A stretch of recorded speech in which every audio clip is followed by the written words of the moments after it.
this money grab, right? So Europe's top clubs have been upset with how the money's been distributed for a minute now. I'm going to use the EPL as an example, right? So obviously, Man U, Liverpool, biggest clubs in the world, right? We got the Real, we got the Barca as well. But Man U, Liverpool, let's for argument's sake say that they bring the biggest attention with regards to viewership to the league. Sorry. In turn, because of that popularity, because of their past success, you would argue that they have more commercial opportunities. Okay? How they choose to spend or not spend that commercial benefit is up to them. But that's already an advantage that they have versus, I'm going to say, versus a Leicester or versus an Aston Villa, right? I'm talking globally what they're able to generate. Now, a lot of the English teams are arguing that because, and again, the big teams are arguing that because they bring in more eyeballs, that they should get a larger percentage of what's divvied up for the teams that play in the EPL.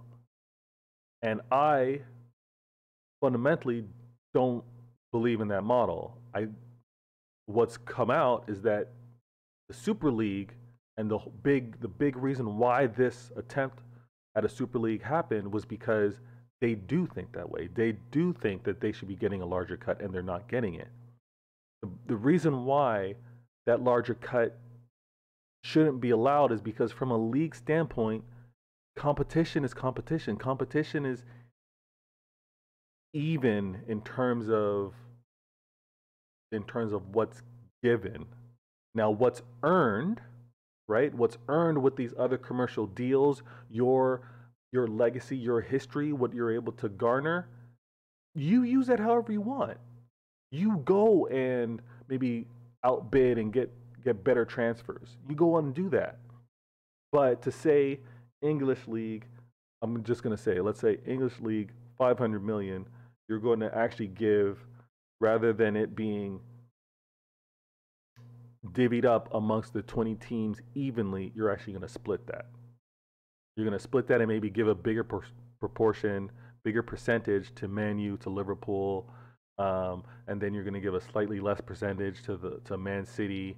You're going to give, compared to Liverpool and Man U, you're going to give slightly less percentage to Arsenal. I guess you're going to give slightly less percentage to Chelsea. Like, that's not how it should work out. That's really not how it should work out. What the clubs are able to do because of their large popularity, that's where you get the benefit. That's where you get the motivation to be better as a club because you're able to get those advantages. That's what I've been emphasizing, and I think that even if a league is leaning on the historic, the worldwide fan base because of past successes, because let's be real, Man U hasn't been performance successful in the EPL.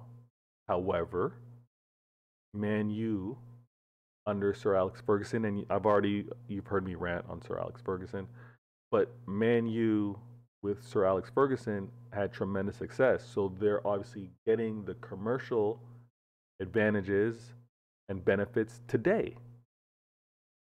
They can leverage that.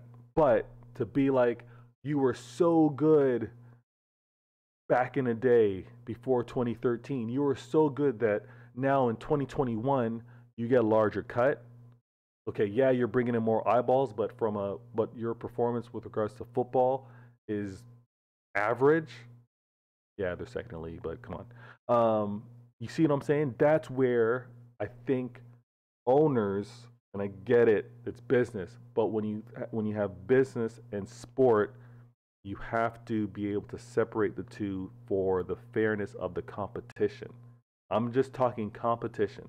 That's where, with regards to sport, that's where it needs to